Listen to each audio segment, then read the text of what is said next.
ప్రాథమిక హక్కుల తర్వాత భారత రాజ్యాంగంలో 4వ భాగంలో మనకి ఆదేశ సూత్రాలను గురించి చర్చించడం జరిగింది.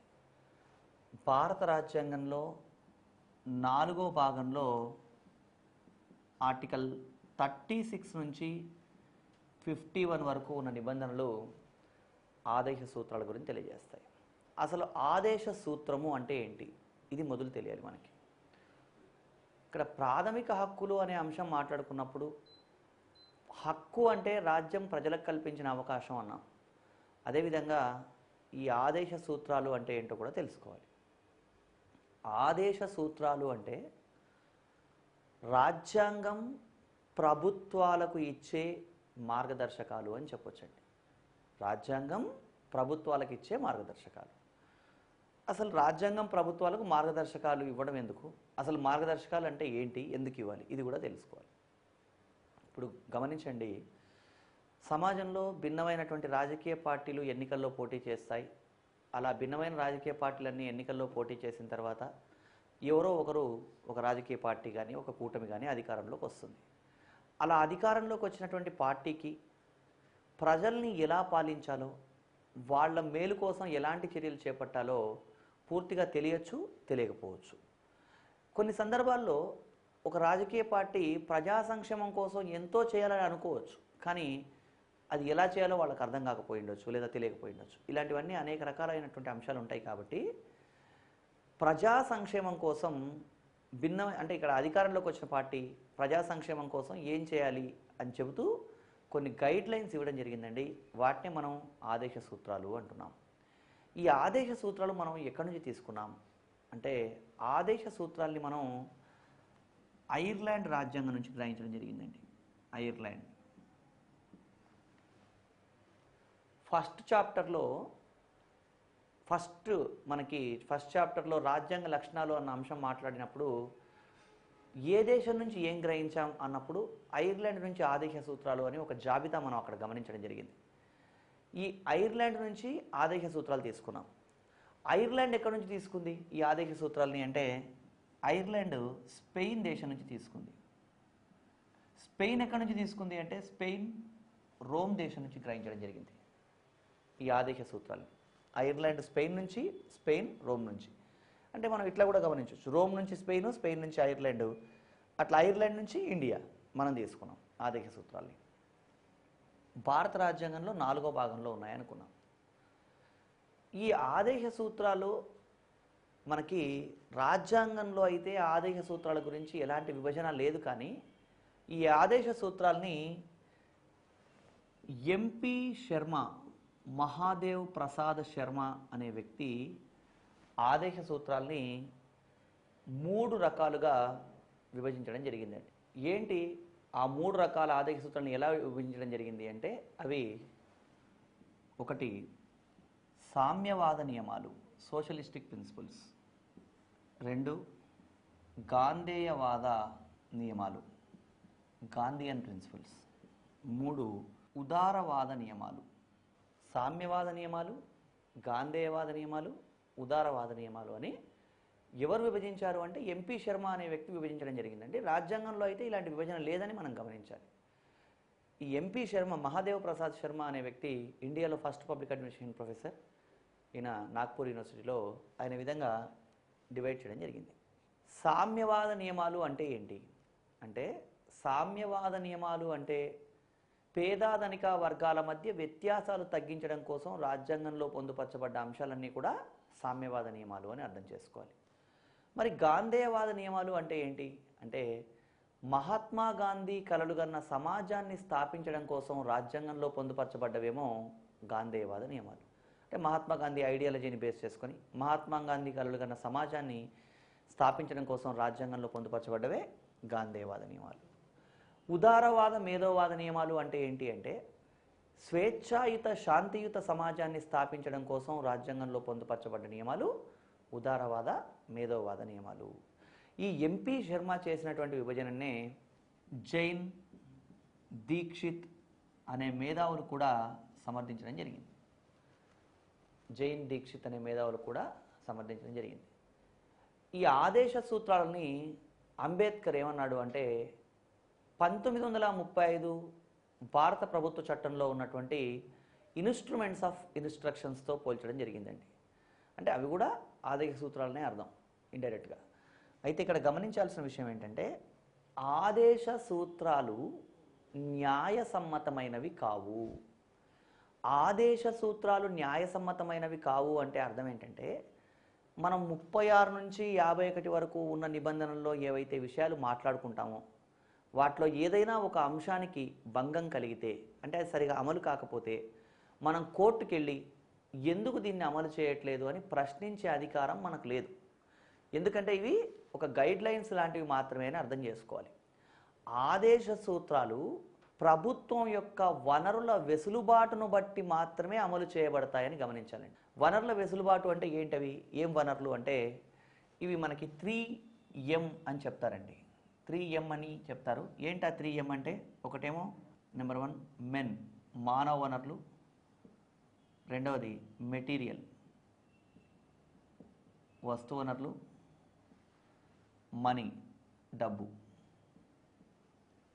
అంటే ఈ ఆదేశ సూత్రాలు అమలు చేయాలంటే మెన్, మెటీరియల్, మనీ, మానవ వనరులు, వస్తు వనరులు, డబ్బు ఇవి ఉంటే అమలు చేస్తారు, లేదంటే లేదు.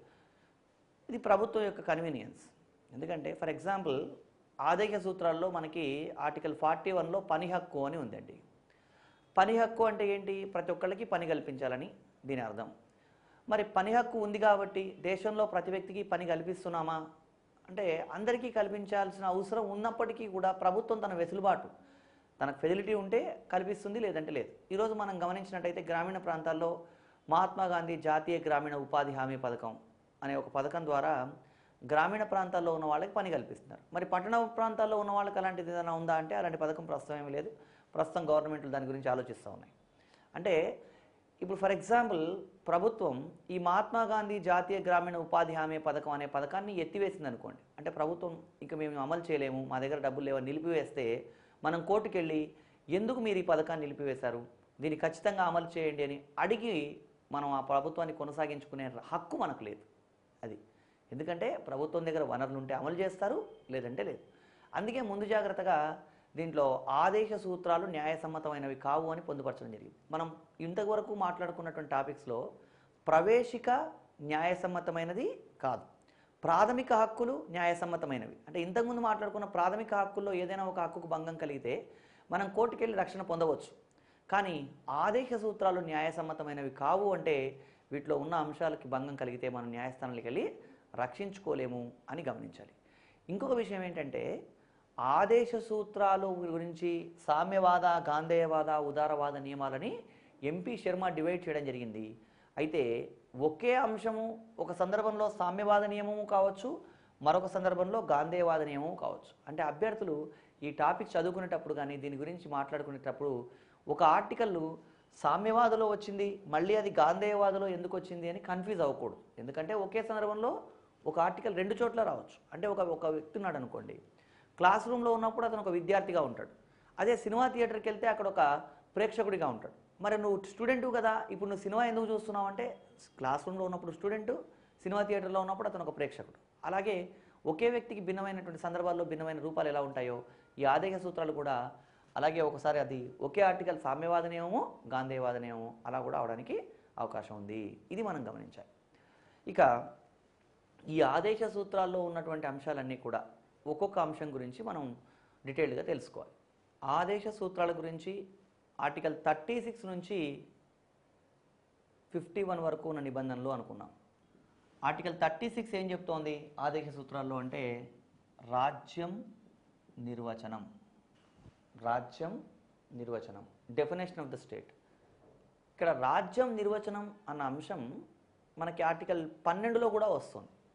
ఆర్టికల్ 12లో ప్రాథమిక హక్కుల గురించి మాట్లాడేటప్పుడు అక్కడ కూడా రాజ్యం నిర్వచనం అనే అంశం ఉంది.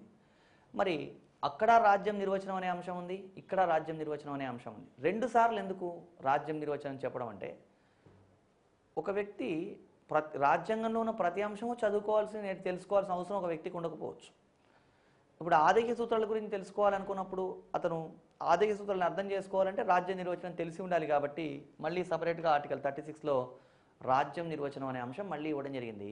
ఈ రాజ్యం నిర్వచనం అనేది ఏంటి, దీంట్లో ఏం చెప్పడం జరిగింది అంటే ఆర్టికల్ 12లో ఉన్న విషయమే యథాతథంగా మళ్ళీ ఇక్కడ చెప్పడం జరిగింది. అంటే రాజ్యం ప్రభుత్వం అంటే ఏంటి అంటే ఇక్కడ కేంద్ర రాష్ట్ర స్థానిక ప్రభుత్వాలు, అదేవిధంగా పార్లమెంటు రాష్ట్ర సంస్థలు చేసిన చట్టాలు ఇవన్నీ కూడా రాజ్యం పరిధిలోకి వస్తాయని. ఇక్కడ కూడా సేమ్ అండి. ఆర్టికల్ 12లో ఉన్న రాజ్యం నిర్వచనం, ఆర్టికల్ 36లో ఉన్న రాజ్యం నిర్వచనం రెండు ఒకటే అని గమనించాలి. Next article 37.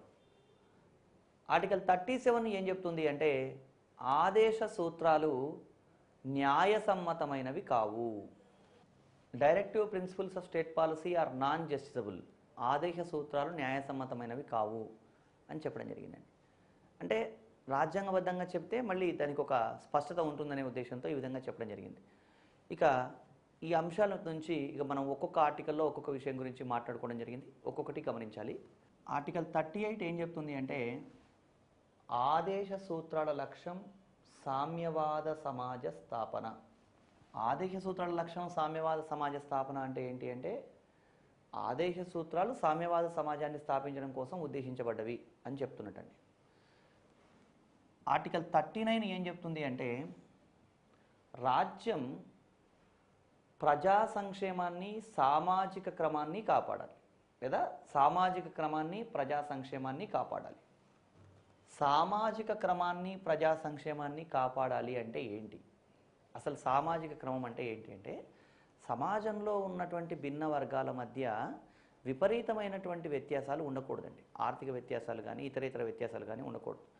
ఎందుకంటే అలా ఉండడం వల్ల రెండు వర్గాల మధ్య విపరీతమైనటువంటి వ్యత్యాసం ఉన్నట్టయితే చాలా ఇబ్బంది ఏర్పడుతుంది. ఇండియాలో ఉన్నటువంటి సమస్య అదే.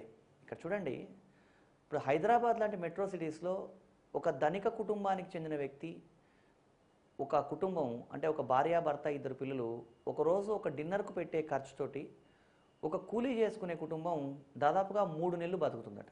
అంటే ఈ వ్యత్యాసం ఉంది అక్కడ. ఇంకా మనకేంటంటే భారతదేశంలో ఏమైనా సోర్సెస్ లేకపోవడం అని కాదు. కొన్ని సర్వేలు ఏం చెప్తా ఉన్నాయంటే మనం ప్రతిరోజు ఇండియాలో రెస్టారెంట్స్, హోటల్స్ ఇలాంటి చోట వేస్ట్ చేసే ఫుడ్ బర్మా, శ్రీలంక లాంటి 2 దేశాలకు సరిపోతుందట. అంత ఫుడ్ మనం వేస్ట్ చేస్తాం.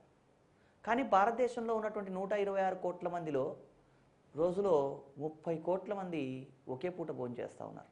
తిండి లేక, అంటే వాళ్ళు ఏదో ఓపిక లేకుండా తినకుండా ఉన్నారని కాదు, తినడానికి తిండి లేక వాళ్ళు 30 కోట్ల మంది అలాగే ఉన్నారు. అదేవిధంగా భారతదేశంలో మన ఫుడ్ కార్పొరేషన్ ఆఫ్ ఇండియా ఉంది. ఫుడ్ కార్పొరేషన్ ఆఫ్ ఇండియా గోడౌన్స్లో, అంటే భారత ఆహార సంస్థకు సంబంధించిన గోడౌన్లో ఉన్నటువంటి ధాన్యం బస్తాలు ఒక బస్తా మీద ఒక బస్తా అలా పేర్చుకుంటూ పోతే చంద్రమండలం వరకు ఒకసారి పెట్టి మళ్ళీ కిందికి దింపొచ్చట. అన్ని గ్రెయిన్స్ ఉన్నాయి, అంత ధాన్యం ఉంది. కానీ మళ్ళీ దేశంలో 30 కోట్ల మంది ఒకే పూట భోజనం చేస్తున్నారు. చూడండి, ఇది కొంత బాధ కలిగించే విషయం.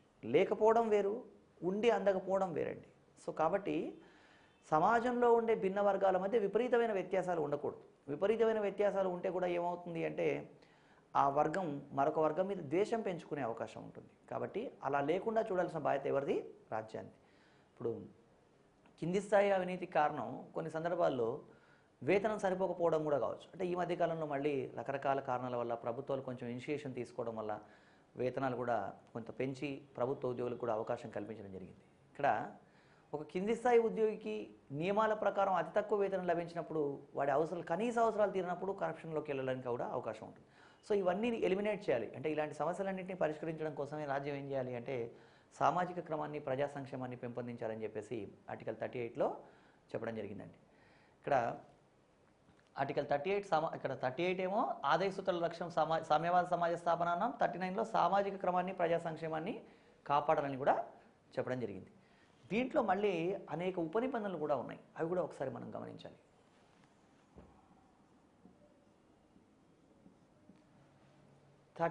స్మాల్ ఏ, ఇక్కడ ప్రజలందరికీ కూడా రాజ్యం కనీస జీవన వేతనం కల్పించాలి. కనీస జీవన వేతనం అన్న, కనీస జీవనోపాధి అన్న, ఈ రెండు దాదాపుగా ఒకే అర్థంలో వాడడం జరుగుతుంది. కనీస జీవన వేతనం కల్పించాలి అని చెప్తున్నారు. కనీస జీవన వేతనం అంటే ఒక మనిషి బతకడానికి కావాల్సినటువంటి మినిమం అవసరాలు తీర్చుకోవడానికి సరిపోయేంత వేతనం కల్పించాలి. 39 స్మాల్ బి ఏం చెప్తుంది అంటే భౌతిక వనరులు సమానంగా పంపిణీ చేయాలి. భౌతిక వనరులు సమానంగా భౌతిక వనరులు సమానంగా పంపిణీ చేయాలి. నెక్స్ట్ 39C ఏం చెప్తుంది అంటే ఉత్పత్తి కారకాలు సంపద కొద్దిమంది చేతుల్లో కేంద్రీకృతం కాకూడదు. ఉత్పత్తి కారకాలు అంటే ఏంటి? ఫ్యాక్టర్స్ ఆఫ్ ప్రొడక్షన్స్, భూమి, శ్రమ, మూలధనం, వ్యవస్థాపన, ఇవన్నీ కొద్దిమంది చేతుల్లోనే ఉండకూడదు. అదేవిధంగా సంపద కూడా కొద్దిమంది చేతుల్లోనే ఉండకూడదు. ఎందుకంటే మనం ప్రవేశకులు మాట్లాడుకున్నాం సామ్యవాద అన్న అంశం గురించి. సామ్యవాదం అంటే పేదధనిక వర్గాలు లేని సమాజం అని, భారత రాజ్యాంగ నేపథ్యంలో సామ్యవాదం అంటే ప్రజాశ్రేయస్ అని కూడా చెప్పడం జరిగింది. ఇక్కడ ఉత్పత్తి కారకాలు సంపద కొద్దిమంది చేతుల్లోనే ఉన్నట్టయితే కొద్దిమంది మాత్రమే ధనవంతులుగా ఉంటారు, మిగతా వర్గాలందరూ కూడా పీడిత వర్గాలుగా ఉంటారు. కాబట్టి అలా ఉండకూడదు అని చెప్తున్నటువంటి నిబంధన 39C. ఉత్పత్తి కారకాలు అంటే భూమి, శ్రమ, మూలధనం, వ్యవస్థాపన ఇలాంటివి. అదేవిధంగా సంపద అంటే మనకు తెలుసు, సంపద ఏ రూపంలో ఉన్నా సరే ఇవి కొద్దిమంది చేతుల్లోనే కేంద్రీకృతం కాకూడదని చెప్పడం జరిగింది. ఈ 39C తర్వాత నెక్స్ట్ 39d. ఇక్కడ గమనించండి, లెటర్స్ క్యాపిటల్ లెటర్స్ ఉంటే క్యాపిటల్ లెటరే, స్మాల్ లెటర్ ఉంటే స్మాల్ లెటర్ అనేది జాగ్రత్త. ఇక్కడ స్మాల్ లెటర్స్ ఉన్నాయంటే ఏదైనా ఒక సందర్భంలో మళ్ళీ క్యాపిటల్ ఉండొచ్చు అని అర్థం. ఇక్కడ రాజ్యాంగంలో మాట వరుసకి అనేది ఉండదండి. ఏదైనా ఉంటే అది అక్యురేట్గా ఉంటుంది. స్మాల్ ఏ ఉంటే స్మాల్ ఏ, క్యాపిటల్ ఏ ఉంటే క్యాపిటల్ ఏ, ఏది ఉంటే అది అని గమనించాలి. ఇక్కడ 39D ఏం చెప్తుంది? స్మాల్ డి అంటే దీంట్లో సమానమైన పనికి సమాన వేతనం కల్పించాలి. సమాన పనికి సమాన వేతనం అంటే ఎవరికి సమాన పనికి సమాన వేతనం కల్పించాలి అంటే స్త్రీ పురుషులకి. ఒక పని మహిళలు చేసినా పురుషులు చేసినా అది పనే కాబట్టి ఇద్దరికీ సమాన వేతనం కల్పించాలి. ఈ సమాన పనికి సమాన వేతనం అన్న అంశం మనకి ఆర్గనైజ్డ్ సెక్టార్లో ఉంది. అంటే ఇప్పుడు ఒక లెక్చరర్ ఉన్నాడు, ఒక మహిళా లెక్చరర్కి అయితే ఒక జీతం, ఒక పురుష లెక్చరర్కి అయితే ఒక జీతం, ఇట్లాంటివి ఉండవు. ఏదైనా సరే ప్రభుత్వంలో పనిచేసే వాళ్ళకందరికీ మహిళనా పురుషుడు అనే దానితో సంబంధం లేకుండా వేతనాలు ఉంటాయి. అదే అనార్గనైజ్డ్ సెక్టార్ ఉంది. అంటే ఇప్పుడు కూలీ పని చేసుకునే వాళ్ళు ఉన్నారు. అంటే ఒక పురుషుడికి లభించే కూలీ కన్నా ఒక మహిళకు తక్కువ కూలీ లభిస్తుంది. అంటే మనం దీనికి పారామీటర్ పురుషులు ఎక్కువ పని చేస్తారు, మహిళలు తక్కువ పని చేస్తారు అని 100% చెప్పలేం. పురుషులు అందరూ సమానమైన పని చేస్తారా మరి?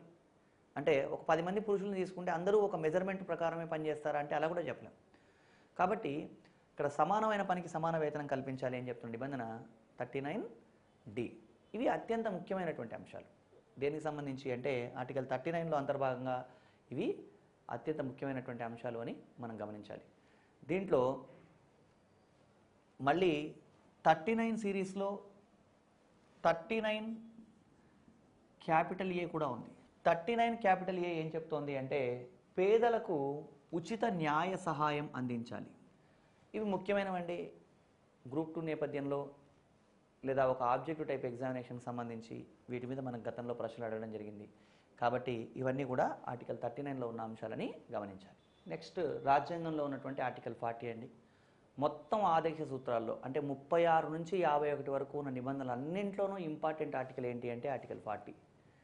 ఈ ఆర్టికల్ 40లో ఏం చెప్పడం జరిగింది అంటే గ్రామ పంచాయతీలను ఏర్పాటు చేసి వాటిని స్వయం పాలనా యూనిట్లుగా అభివృద్ధి చేయాలి అని చెప్పడం జరిగింది.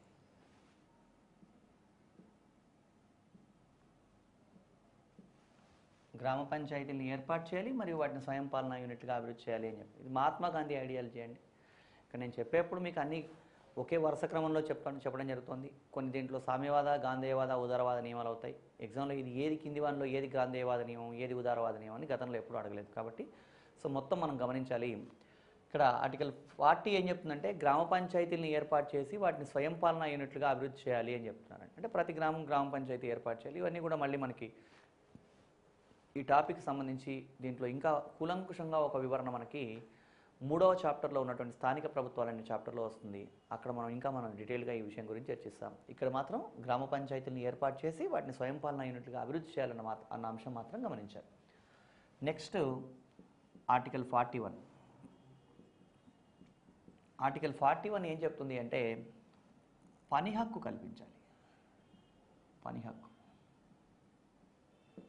ఈ పని హక్కులో మళ్ళీ అనేక అంశాలు ఉంటాయి. దేశంలో ఉండే పౌరులందరికీ కూడా పని హక్కు కల్పించాలి. పని హక్కు కల్పించలేకపోతే రాజ్యం ఏం చేయాలి అంటే నిరుద్యోగ భృతి ఇవ్వాలి.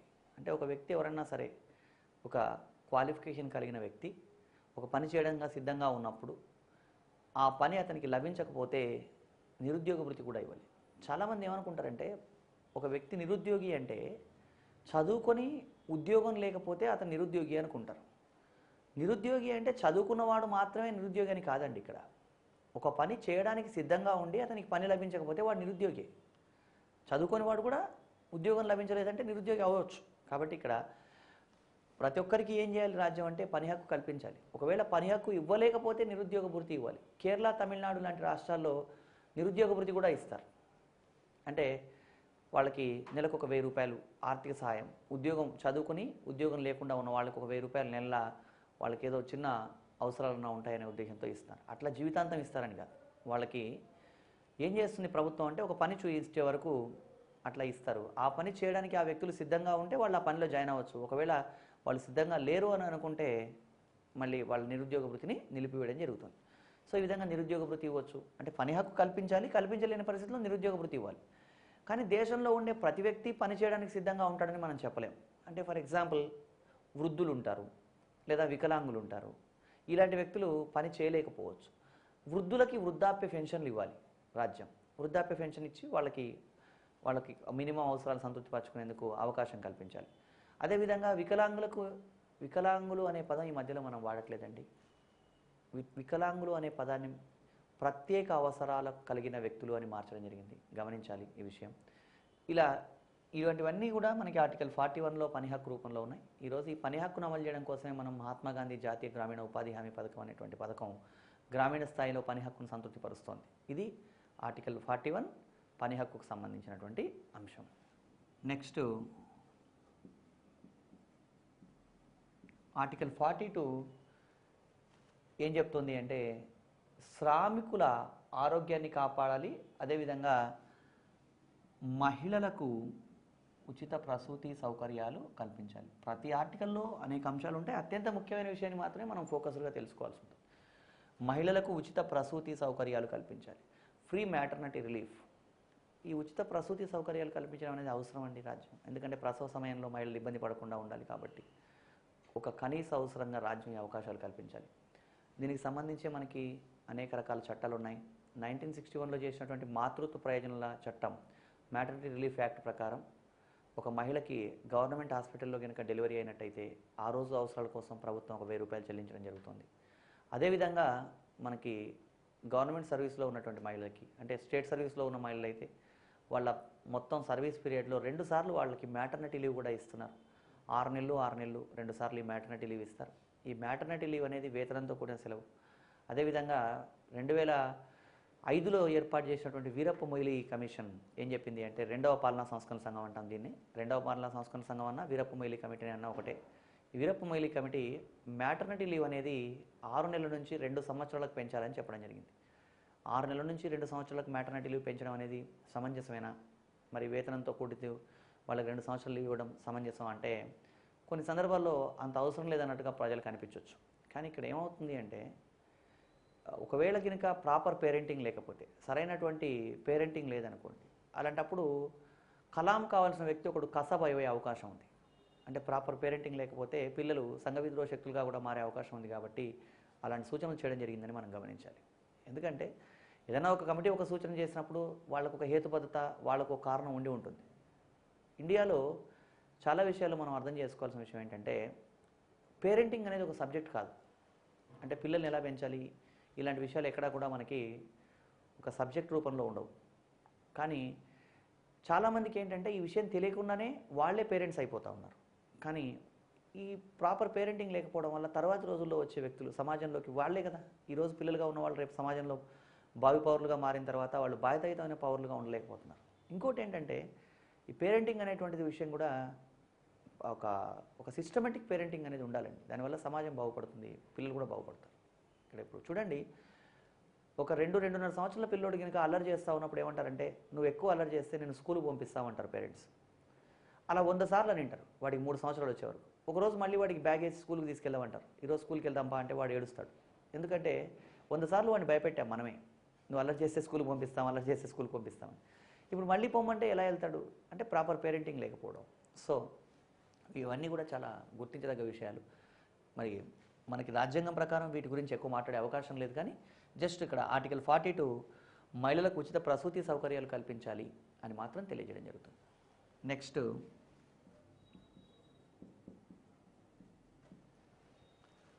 ఆర్టికల్ 43 అండి. దీంట్లో ఆర్టికల్ 43లో ఏం చెప్పడం జరిగిందంటే కార్మికులను దోపిడీ గురి కాకుండా రక్షించాల్సిన అవసరం ఉంది. కార్మిక దోపిడీని నివారించాలని చెప్తున్నారు. ఇది కార్మిక దోపిడీని నివారించాలన్నదేమో ఒక సామ్యవాద నియమంగా చెప్పొచ్చు. అదేవిధంగా దీన్నే మనం ఇంకా ఏం చెప్పొచ్చు అంటే గ్రామీణ ప్రాంతాల్లో కుటీర పరిశ్రమల ఏర్పాటు కూడా చెప్పొచ్చు. అంటే రెండు అంశాలు దీంట్లోనే ఉంటాయి. అంటే ఇక్కడ శ్రామిక దోపిడీ నివారణ, దాంతోపాటు గ్రామీణ ప్రాంతాల్లో కుటీర పరిశ్రమల ఏర్పాటు, కుటీర పరిశ్రమల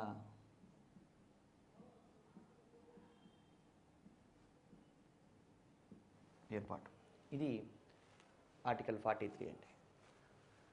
ఇవి మనకి కొన్ని ఆదేశ సూత్రాలు. Next article 44.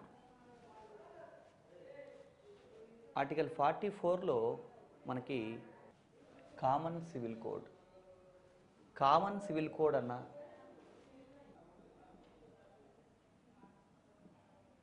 ఉమ్మడి పౌర స్మృతి అన్న,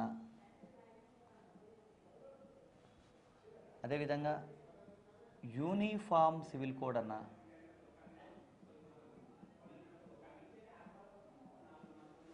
ఇవన్నీ ఒకటే. కామన్ సివిల్ కోడ్ అన్నా, ఉమ్మడి పౌర స్మృతి అన్నా, యూనిఫామ్ సివిల్ కోడ్ అన్నా ఒకటే. కామన్ సివిల్ కోడ్ అమలు చేయాలి అని ఉంటుందండి. మీరు తెలుగులో కానీ ఇంగ్లీష్లో కానీ ఏదైనా ఒక పాలిటీ పుస్తకం గమనించినట్టయితే దాంట్లో కామన్ సివిల్ కోడ్ అమలు చేయాలి అన్న విషయం ఉంటుంది. ఇంకా దీన్ని మనం డీటెయిల్గా చెప్పాలంటే కామన్ సివిల్ కోడ్ అంటే ఏంటి అంటే ఒక వ్యక్తి ఒకే ఒక్క జీవించి ఉన్న జీవిత భాగస్వామిని కలిగి ఉండాలి అని చెప్పడం. అంటే ఒక వ్యక్తికి ఒకరికన్నా ఎక్కువ మంది లైఫ్ పార్ట్నర్లు ఉండకూడదు అని చెప్తున్నది ఆర్టికల్ 44 కామన్ సివిల్ కోడ్. ఈ కామన్ సివిల్ కోడ్కి సంబంధించి మనకి భిన్నమైన కేసుల్లో కూడా సుప్రీంకోర్టు భిన్నమైన జడ్జిమెంట్లు ఇవ్వడం జరిగింది.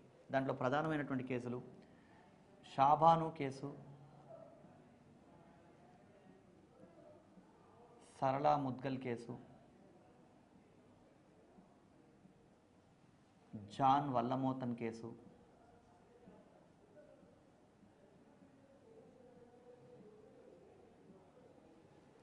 ఈ కేసుల్లో కామన్ సివిల్ కోడ్ని ఇంప్లిమెంట్ చేయండి, కామన్ సివిల్ కోడ్ను భారతదేశంలో అమలు చేయండి అని చెప్పేసి సుప్రీంకోర్టు భారత ప్రభుత్వాన్ని ఆదేశించింది.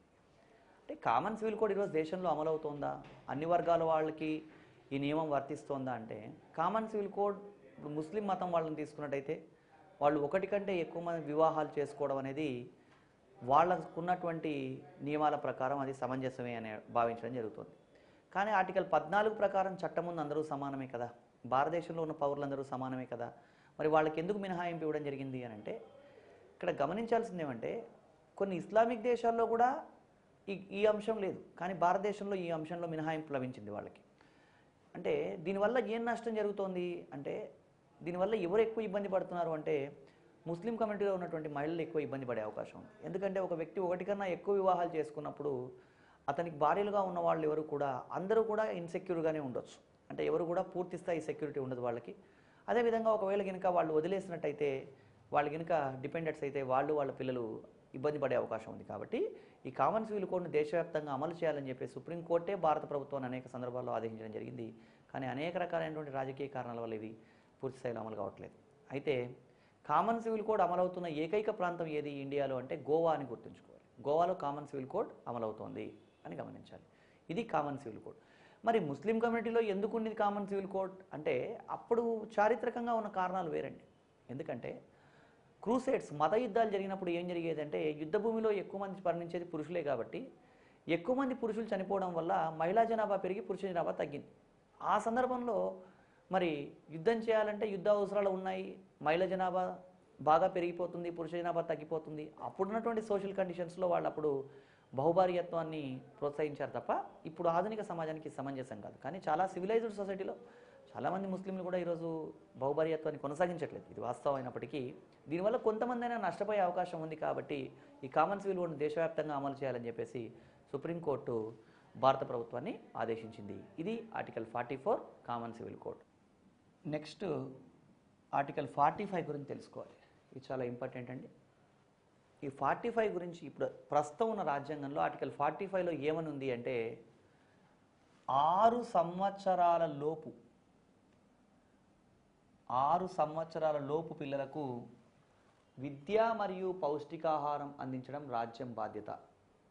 అంటే 6 సంవత్సరాల లోపు పిల్లలకు పౌష్టికాహారం ఏమి అందిస్తాం అంటే అంగన్వాడీ స్కూల్స్ ఉన్నాయి కదా, అంగన్వాడీ స్కూల్స్లో 6 సంవత్సరాల లోపు పిల్లకే మిల్క్ పౌడర్ లాంటిది పెడతారు. వాళ్ళకు కొంచెం రక్షణ బాధ్యతలు ఇవన్నీ చూస్తారు. ఇది కూడా అక్కడ మనకి 6 సంవత్సరాల లోపు పిల్లలకి విద్య మరియు పౌష్టికాహారం అందించడం రాజ్యం బాధ్యత అన్న అంశం ఉందండి. ఇక్కడ కామన్ సివిల్ కోడ్ తర్వాత నెక్స్ట్ ఆర్టికల్ 45లో ఈ అంశం పొందుపరచడం జరిగింది. అయితే మౌలిక భారత రాజ్యాంగం 1950లో అమల్లోకి వచ్చిన భారత రాజ్యాంగంలో ఏ అంశం ఉండింది అంటే 6 నుంచి 14 సంవత్సరాల లోపు పిల్లలకు విద్య మరియు పౌష్టికాహారం అందించడం రాజ్యం బాధ్యత అని ఉండింది. ఎప్పుడు 1950లో భారత రాజ్యాంగం అమల్లోకి వచ్చినప్పుడు 6 నుంచి 14 సంవత్సరాల లోపు పిల్లలకు విద్య మరియు పౌష్టికాహారం అందించడం రాజ్యం బాధ్యత అని ఉండింది. కానీ 86వ రాజ్యాంగ సవరణ ద్వారా 2002లో 86వ రాజ్యాంగ సవరణ 2002లో ఏం చేశారు అంటే ఆర్టికల్ 45లో ఉన్న విషయాన్ని ఆర్టికల్ 45 నుంచి తీసేసి దాన్ని ఆర్టికల్ 21కు అనుబంధంగా ఆర్టికల్ 21A అనే నిబంధనను పొందుపరిచి ఆర్టికల్ 21Aలో ఏం చేశారంటే 6 సంవత్సరాల లోపు పిల్లలను అన్నదీసేసి 21Aలో ఏమని పెట్టారంటే 6 నుంచి 14 సంవత్సరాల లోపు పిల్లలకు ప్రాథమిక విద్య ప్రాథమిక హక్కు అని పొందుపరచడం జరిగింది.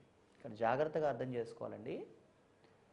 1950లో భారత రాజ్యాంగం అమల్లోకి వచ్చినప్పుడు 6 సంవత్సరాల లోపు పిల్లలకు విద్య మరియు పౌష్టికాహారం అందించడం రాజ్యం బాధ్యత అని 1950లో ఉండింది.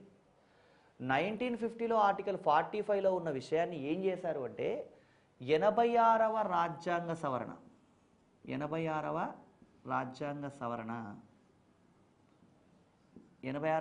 సవరణ చేశారు 2002లో. 86వ రాజ్యాంగ సవరణ చేసి ఏం చేశారంటే ఆర్టికల్ 21కు అనుబంధంగా 21A అనే అంశాన్ని చేర్చి 6 నుంచి 14 సంవత్సరాల లోపు పిల్లలకు విద్య మరియు పౌష్టికాహారం అందించడం రాజ్యం బాధ్యత అని పొందుపరిచారు. అంటే ఆర్టికల్ 45లో 1950లో ఉన్న అంశం ఆర్టికల్ 21Aలోకి ఎప్పుడు వచ్చింది అంటే 2002లో వచ్చింది, షిఫ్ట్ అయిపోయింది. అలాంటప్పుడు ఇక్కడ ఆర్టికల్ 45 ఖాళీ ఏర్పడుతుంది కదా. ఆర్టికల్ 45 ఖాళీ ఏర్పడకుండా ఏం చేశారు మళ్ళీ అంటే ఆర్టికల్ 45లో 6 సంవత్సరాల లోపు పిల్లలకు విద్య మరియు పౌష్టికాహారం అందించడం రాజ్యం బాధ్యత అని మళ్ళీ పొందుపరిచారు. అంటే 86వ రాజ్యాంగ సవరణ ప్రభావం మనకి ప్రాథమిక హక్కుల్లో ఆర్టికల్ 21A మీద, ఆదేశ సూత్రాల్లో మళ్ళీ ఆర్టికల్ 45 మీద ఉంది. ఇంకా జాగ్రత్తగా గమనిస్తే 86వ రాజ్యాంగ సవరణ ప్రభావం 86వ రాజ్యాంగ సవరణ 2002 ప్రభావం ఫండమెంటల్ రైట్స్ ప్రాథమిక హక్కుల్లో మనకి ఆర్టికల్ 21A మీద ఉంది. అదేవిధంగా ఆదేశ సూత్రాలు డైరెక్టివ్ ప్రిన్సిపల్స్ ఆఫ్ స్టేట్ పాలసీలో మనకి ఆర్టికల్ 45 మీద ఉంది. నెక్స్ట్ మాట్లాడుకోబోయే టాపిక్ ఫండమెంటల్ డ్యూటీస్ అని ఒకటి ఉంటుందండి, ప్రాథమిక విధులు. ఆ ఫండమెంటల్ డ్యూటీస్లో 11వ ప్రాథమిక విధి మీద కూడా ఉందండి. 11వ ప్రాథమిక విధి 11వ ప్రాథమిక విధిని కూడా 86వ రాజ్యాంగ సవరణ ద్వారానే చేర్చారు. అంటే ఈ 3 అంశాలని కూడా మనకి 86వ రాజ్యాంగ సవరణ 2002లోనే రాజ్యాంగంలో పొందుపరచడం జరిగింది. ఇక్కడ గమనించాల్సింది ఏమంటే 21A ప్రాథమిక హక్కుల్లో ఆర్టికల్ 21 మాట్లాడుకున్నాం, కానీ 21A గురించి చర్చించలేదు. ఎందుకు అంటే ఒకదాంతో ఒకటి సంబంధం ఉన్న విషయాలన్నీ ఒకే చోట మాట్లాడుకోవడం వల్ల క్లారిటీ ఉంటుందని చెప్పి ఇక్కడే మనం మాట్లాడుకుంటున్నాం. 21Aలో ఏమనుంది అంటే మనకి 6 నుంచి 14 సంవత్సరాల లోపు పిల్లలకు ప్రాథమిక విద్య ప్రాథమిక హక్కు. ఆదేశ సూత్రాల్లో 6 సంవత్సరాల లోపు పిల్లలకి విద్య మరియు పౌష్టికాహారం అందించడం రాజ్యం బాధ్యత. మరి 11వ ప్రాథమిక విధి ఏంటి అంటే ప్రతి తల్లిదండ్రి లేదా సంరక్షకుడు 14 సంవత్సరాల లోపు, ఇంకా స్పెసిఫిక్గా చెప్పాలంటే 6 నుంచి 14 సంవత్సరాల లోపు పిల్లలను పాఠశాలకు పంపడం ఆ తల్లిదండ్రుల ప్రాథమిక విధి అని ఇక్కడ చెప్పడం జరిగిందండి. సో ఇది మనకి 86వ రాజ్యాంగ సవరణ 2002 ప్రభావం. ఇది ఆర్టికల్ 45కి సంబంధించినటువంటి విషయం. ఇక్కడ ఆర్టికల్ 21A గురించి కూడా కొంత తెలుసుకోవాలి ఇదే సందర్భంలో. ఈ 21A ఒకటి గమనించాల్సిన విషయం ఏంటంటే, మనం ప్రాథమిక హక్కుల గురించి మాట్లాడుకునేప్పుడు వరుసగా 12, 13 అట్లా 35 వరకు మాట్లాడుకున్నాం, కానీ 21A గురించి డీటెయిల్గా మాట్లాడలేదు అక్కడ. ఇప్పుడు క్లియర్ చేసుకుందాం. 21A ప్రాథమిక హక్కుల్లో ఉన్న 21A ఏం చెప్తుంది? 6 నుంచి 14 సంవత్సరాల లోపు పిల్లలకు ప్రాథమిక విద్య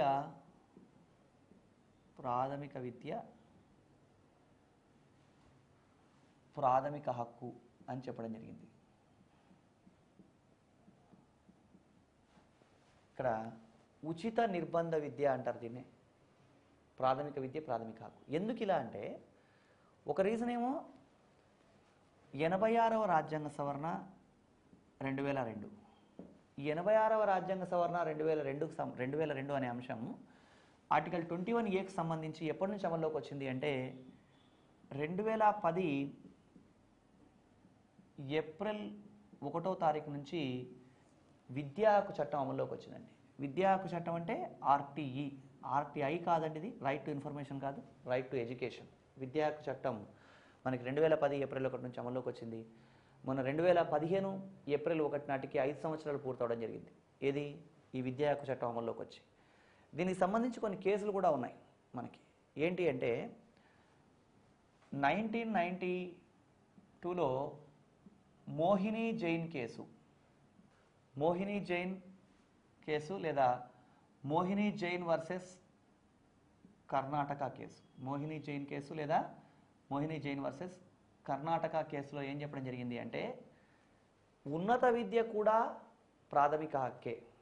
ఇప్పుడు కేసుల గురించి ఎగ్జామ్లో ప్రశ్న అడిగేటప్పుడు అడుగుతున్నానండి, ఏ కేసులో ఉన్నత విద్య ప్రాథమిక హక్కు అని చెప్పడం జరిగింది అంటే 1992లో మోహిని జైన్ వర్సెస్ కర్ణాటక కేసులో ఉన్నత విద్య కూడా ప్రాథమిక హక్కే అని చెప్పడం జరిగింది. కానీ మళ్ళీ జడ్జిమెంట్ మార్చి 1993లో ఉన్నికృష్ణన్ వర్సెస్ ఆంధ్రప్రదేశ్ రాష్ట్రం కేసులో ప్రాథమిక విద్య మాత్రమే ప్రాథమిక హక్కు అని చెప్పడం జరిగిందండి. దీని మీద ప్రశ్నలు అడగవచ్చు. ఉన్నత విద్య కూడా ప్రాథమిక హక్కే అని చెప్పిన కేసు ఏది అంటే మోహిని జైన్ కేసు. ప్రాథమిక విద్య మాత్రమే ప్రాథమిక హక్కు అని చెప్పిన కేసు ఏది అంటే ఉన్నికృష్ణన్ వర్సెస్ ఆంధ్రప్రదేశ్ కేసు. ప్రాథమిక విద్య ప్రాథమిక హక్కుగా ఎప్పటి నుంచి అమల్లోకి వచ్చింది అంటే 2010 ఏప్రిల్ 1. 86వ రాజ్యాంగ సవరణ ఎప్పుడు చేశారు అంటే 2002. ఇలాంటివన్నీ కూడా జాగ్రత్తగా అర్థం చేసుకోవాలి. మనం ఆర్టికల్ 45 దానికి అనుబంధంగా ఉన్నటువంటి 21A అన్నీ ఒకేసారి ఇక్కడ చర్చించడం జరిగింది. నెక్స్ట్ ఆర్టికల్ 45 తర్వాత ఆర్టికల్ 46 అండి. ఆర్టికల్ 46 ఏం చెప్తుంది అంటే, ఎస్సీ ఎస్టీ మరియు బలహీన వర్గాల వారిని దోపిడీకి గురి కాకుండా చూడాలి, అదేవిధంగా సామాజిక అన్యాయానికి గురి కాకుండా రక్షించాలి అని చెప్తుంది. ఇది ఆర్టికల్ 46. అంటే ఎస్సీ ఎస్టీ బలహీన వర్గాల వాళ్ళని ఎవరు ఎక్స్ప్లాయిట్ చేయకుండా కాపాడాల్సిన బాధ్యత రాజ్యానికి ఉంది. అంటే వాళ్ళు మోసపోయే అవకాశం ఉంది. తప్పుడు సమాచారం ద్వారానో ఎవరైనా మభ్యపెట్టడం వలన మరి ఏదైనా కారణం చేత వాళ్ళని ఎవరైనా మోసం చేస్తూ ఉంటే దాన్ని అరికట్టాల్సిన బాధ్యత రాజ్యాంగని ఆర్టికల్ 46లో చెప్పడం జరిగింది. నెక్స్ట్ ఆర్టికల్ 47 ఏం చెప్తుంది అంటే, మత్తు పదార్థాలు మత్తు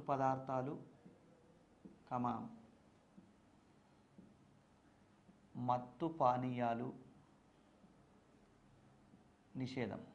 నిషేధించాలి.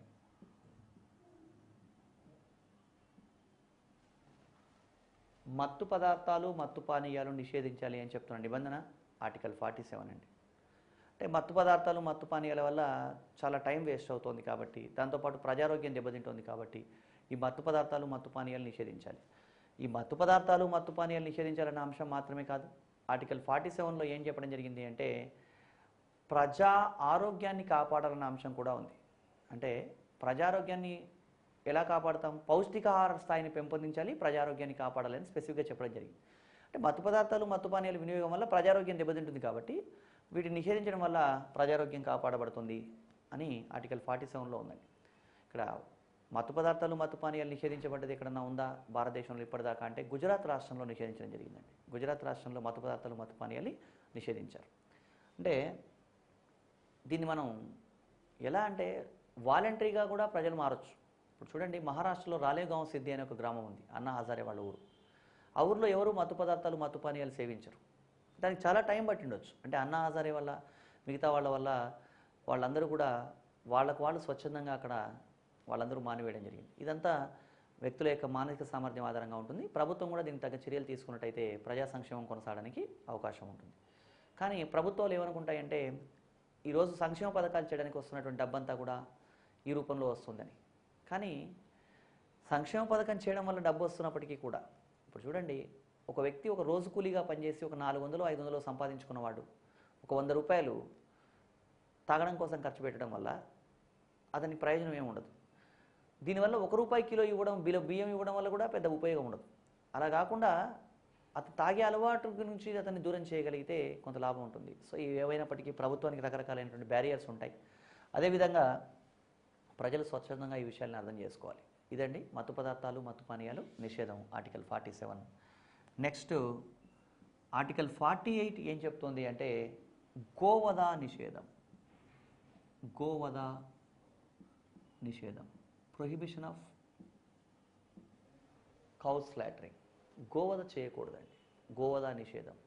సో ఈ గోవధ నిషేధం అనేది ఒక ఆదేశ సూత్రం ఉన్నప్పటికీ కూడా అంటే ఉత్తరప్రదేశ్, గుజరాత్, హర్యానా, మహారాష్ట్ర ఈ రాష్ట్రాల్లో గోవధ నిషేధ చట్టాలు చేయడం జరిగింది. కానీ కొన్ని రాష్ట్రాల్లో గోవధ కొనసాగుతోంది. దీనికి సంబంధించి గోవధ నిషేధం అన్న అంశం మాత్రం ఆర్టికల్ 48లో ఉందని మనం గమనించాలి. గోవధ నిషేధం. నెక్స్ట్ ఆర్టికల్ 48 తర్వాత ఆర్టికల్ 49 అండి. ఆర్టికల్ 49లో ఏం చెప్పడం జరిగింది అంటే చారిత్రక కట్టడాలను, చారిత్రక ప్రదేశాలను ఇలాంటి వాటిని రక్షించాలి అని చెప్పడం జరిగింది. చారిత్రక కట్టడాలను పరిరక్షించాల్సిన అవసరం ఉందండి. ఎందుకంటే అవి ఒక కాలం నాటి సంస్కృతికి ప్రతీకలు కాబట్టి ఈ చారిత్రక కట్టడాలను పరిరక్షించడం వల్ల మనం ఒక సమాజంలో ఎలా ఉంది, ఒక కాలంలో ఎలాంటి సంస్కృతి ఉంది అని ప్రజలకు తెలిసే అవకాశం ఉంది. కాబట్టి ఈ చారిత్రక కట్టడాలను పరిరక్షించాల్సిన అవసరం ఆర్టికల్ 49లో ఉంది. అదేవిధంగా ఆర్టికల్ 50 ఏం చెప్తుంది అంటే ఇక్కడ కార్యనిర్వాహక శాఖ నుంచి న్యాయ శాఖను వేరు చేయాలి.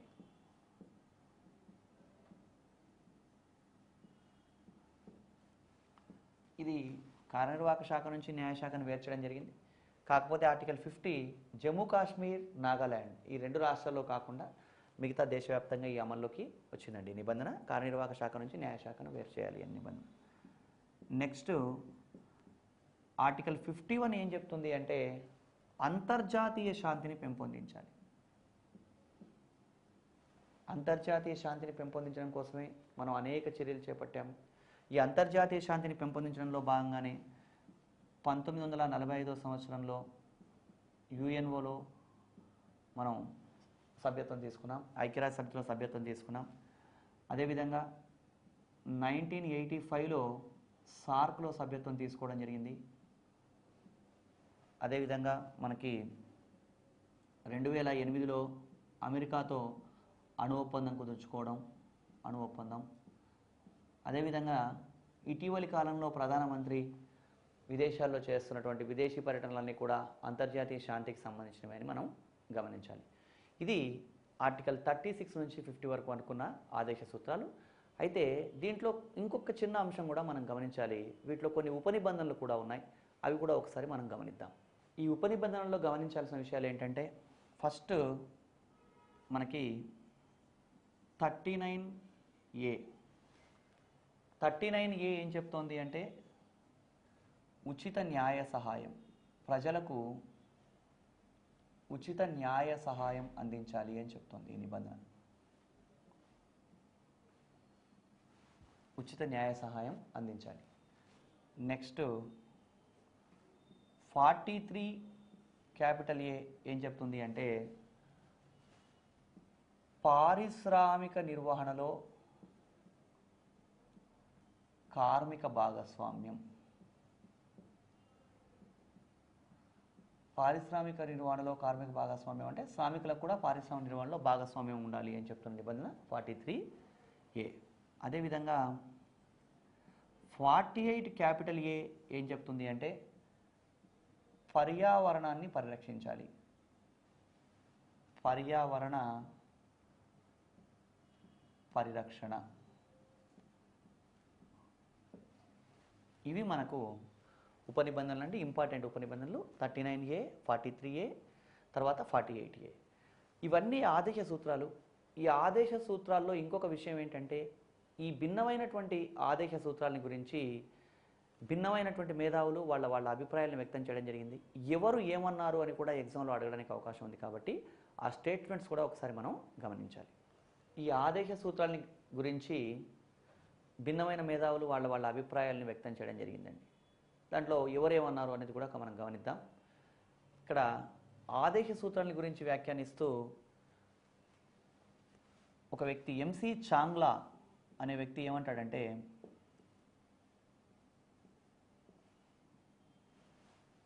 ఆదేశ సూత్రాలన్నీ అమలవుతే భారతదేశం భూతల స్వర్గం అవుతుంది. ఇది ఎంసి చాంగ్లా అభిప్రాయం అండి.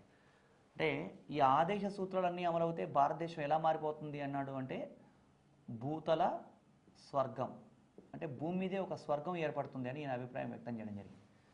అంతే కదా. ఇప్పుడు చూడండి, మత్తు పదార్థాలు లేవు, పని హక్కు ఉంది, ఉపాధి ఉంది, ఎవరికి ఎలాంటి ఇబ్బందులు లేవు. అలాంటప్పుడు భారతదేశం భూతల స్వర్గం అవుతుంది అని. కానీ ప్రాక్టికల్గా ఇవన్నీ అమలు అవ్వాలి. అమలు అవుతే భూతల స్వర్గం అవుతుంది అన్నది ఎంసి చాంగ్లా అభిప్రాయం అండి.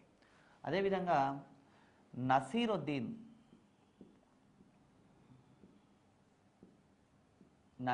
అనే వ్యక్తి ఏమంటాడంటే ఆదేశ సూత్రాలు జనవరి 2వ తారీఖు నుంచి అమలు చేయడం నిలిపివేసే నూతన సంవత్సర తీర్మానాల వంటివి. న్యూ ఇయర్ రెజల్యూషన్స్ అంటాడు. నూతన సంవత్సర తీర్మానాలు.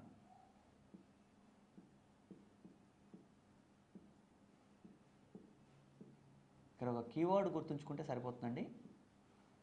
నూతన సంవత్సర తీర్మానాలు అంటే జనవరి 2వ తారీఖు నుంచి అమలు చేయడం నిలిపివేసే నూతన సంవత్సర తీర్మానాలు అంటే ఏంటి అంటే ప్రతి సంవత్సరం జనవరిలో ఎన్నో చేయాలనుకుని ఎన్నో ప్లాన్లు చేసి మళ్ళీ 2వ తారీఖు నుంచి అవన్నీ మామూలే, రొటీన్గా అయిపోతుంది. అంతర్జాతీయ సర్వేలు కూడా ఏం చెప్తున్నాయంటే జనవరి 1st వీక్లో మార్నింగ్ వాక్స్ బాగా పెరుగుతాయట. అదేవిధంగా జనవరి 1st వీక్లో సిగరెట్ అమ్మకాలు విపరీతంగా పడిపోతాయట. మళ్ళీ తర్వాత నుంచి మామూలే అయిపోతాయి. అంటే ఇది తాత్కాలికమైనటువంటివి అనే ధోరణిలో నసీరుద్దీన్ ఏమన్నాడు అంటే ఆదేశ సూత్రాలు జనవరి 2వ తారీఖు నుంచి అమలు చేయడం నిలిపివేసే నూతన సంవత్సర తీర్మానాలు అనే అభిప్రాయాన్ని వ్యక్తం చేయడం జరిగిందండి. ఇక దీనికి సంబంధించి టిటి కృష్ణమాచారి ఏమన్నాడు అంటే ఆదేశ సూత్రాలు చెత్తబుట్టకు పరిమితమైన ప్రజల భావోద్వేగాలు అన్నాడండి. ఆదేశ సూత్రాలు చెత్తబుట్టకు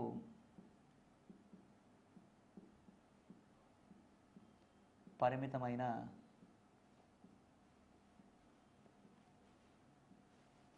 ప్రజల భావోద్వేగాలు.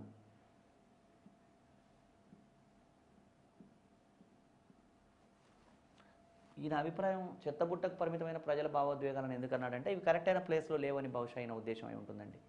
అంటే 3వ భాగంలో లేవు, 4వ భాగంలో ఉన్నాయి. అంటే ఆదేశ సూత్రాలు న్యాయసమ్మతమైనవి కావు కాబట్టి, అంటే ఇవి ఎంత మంచివైనా సరే ఇవి అమలు చేయకపోతే మనం ప్రశ్నించే అవకాశం లేదు కాబట్టి ఇవి చెత్తబుట్టకే పరిమితమైనటువంటి ప్రజల భావోద్వేగాలు అని చెప్పేసి ఈ అభిప్రాయాన్ని వ్యక్తం చేయడం జరిగిందండి.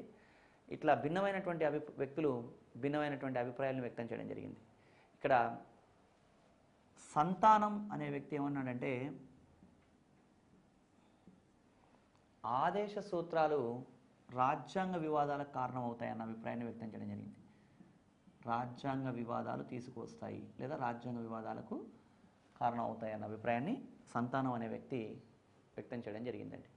సో ఇట్లా భిన్నమైన అభిప్రాయాల్ని భిన్నమైనటువంటి వ్యక్తులు వ్యక్తం చేయడం జరిగింది. అంబేద్కర్ ఆదేశ సూత్రాల గురించి చెబుతూ ఆదేశ సూత్రాలు సామాజిక ఆర్థిక ప్రజాస్వామ్యాన్ని స్థాపిస్తాయి అన్నాడు. అంబేద్కర్ ఏమన్నాడు అంటే సామాజిక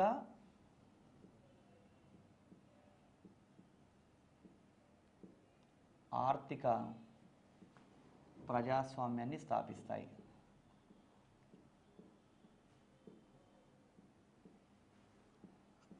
ప్రజాస్వామ్యాన్ని స్థాపిస్తాయి అనే అభిప్రాయాన్ని వ్యక్తం చేశాడు.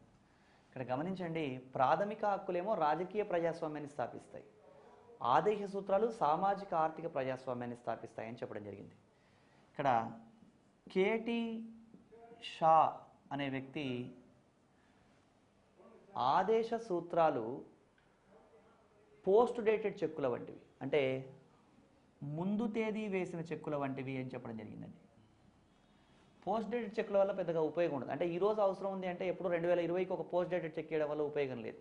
ఆ ఉద్దేశంతో ప్రభుత్వం తన వీలును బట్టి అమలు చేస్తుందనే ఉద్దేశంతో కేటీ షా ముందు తేదీ వేసిన చెక్కుల వంటివి అని చెప్పడం జరిగిందండి. అదేవిధంగా అల్లాడి కృష్ణస్వామి అయ్యర్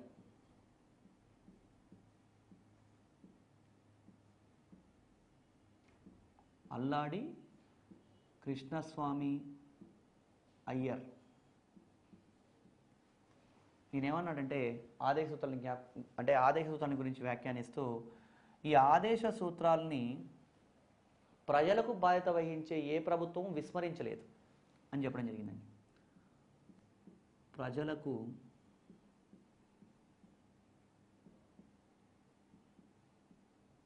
బాధ్యత వహించే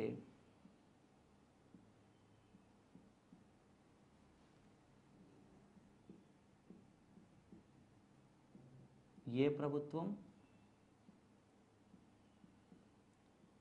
విస్మరించలేదు.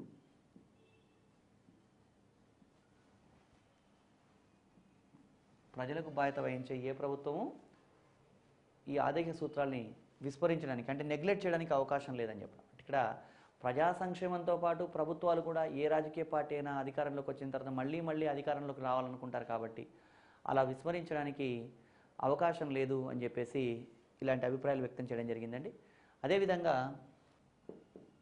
ఎల్ఎం